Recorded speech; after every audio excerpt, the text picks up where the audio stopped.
আবু দারদা বলেন একদিন নবী সাল্লাল্লাহু আলাইহি ওয়াসাল্লাম মিম্বরে দাঁড়িয়ে সাহাবীদের উদ্দেশ্যে ভাষণ দিচ্ছিলেন, ওয়াজ নসিহত করছিলেন। ওয়াজ নসিহত করতে করতে এক পর্যায়ে নবী সাল্লাল্লাহু আলাইহি ওয়াসাল্লাম কোরআনের একটা আয়াত তেলাওয়াত করলেন, কোরআনের একটা আয়াত পাঠ করলেন। যে আয়াতটা পাঠ করলেন ওই আয়াতটা আবু দারদা তিনি জানতেন না যে এই আয়াত কখন অবতীর্ণ হয়েছে। তাই তিনি কি করলেন, তিনার পাশে উবাই ইবনে কাব তিনি বসেছিল। তিনাকে জিজ্ঞাসা করা হলো, কে জিজ্ঞাসা করলেন? আবু দারদা জিজ্ঞাসা করলেন। কাকে জিজ্ঞাসা করলেন?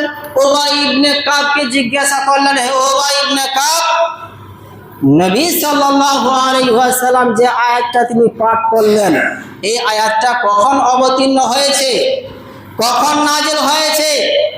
তখন উবাই ইবনে কাব তিনি কোনো উত্তর দিলেন না, জবাব দিলেন না।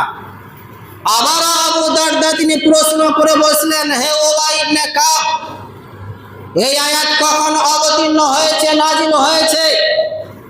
উবাই ইবনে কাব এগুলো তিনি জবাব দিলেন না, উত্তর দিলেন না। আবার আবু দারদা তিনি প্রশ্ন করে বসলেন, হে উবাই ইবনে কাব, তুমি কেন কথা বলছো না?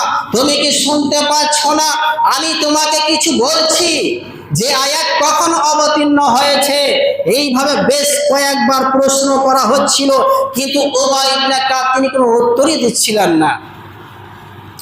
এক পর্যায়ে নবী সাল্লাল্লাহু আলাইহি ওয়াসাল্লাম যখন তিনি মিম্বার থেকে নামলেন তখন উবাই ইবনে কাব আবু দারদাকে বললেন, আবু দারদা, তুমি যে খুতবা চলাকালীন অনর্থ কথাবার্তা বলেছো, এই কথা বলার কারণে তুমি নেকি থেকে বঞ্চিত, সওয়াব থেকে বঞ্চিত, তুমি নেকি পাবে না, সওয়াব পাবে না। আবু দারদা এই কথা শুনে নবী সাল্লাল্লাহু আলাইহি ওয়াসাল্লামকে চট করে প্রশ্ন করে দিলেন, ইয়া রাসূলুল্লাহ,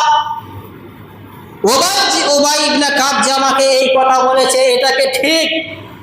তখন নবী সাল্লাল্লাহু আলাইহি ওয়াসাল্লাম বলেন, হ্যাঁ, উবাই ইবনে কাব ঠিকই বলেছে, তুমি নেকি পাবে না। ইমাম যখন খুতবা দিবে, ইমাম যখন কোরআন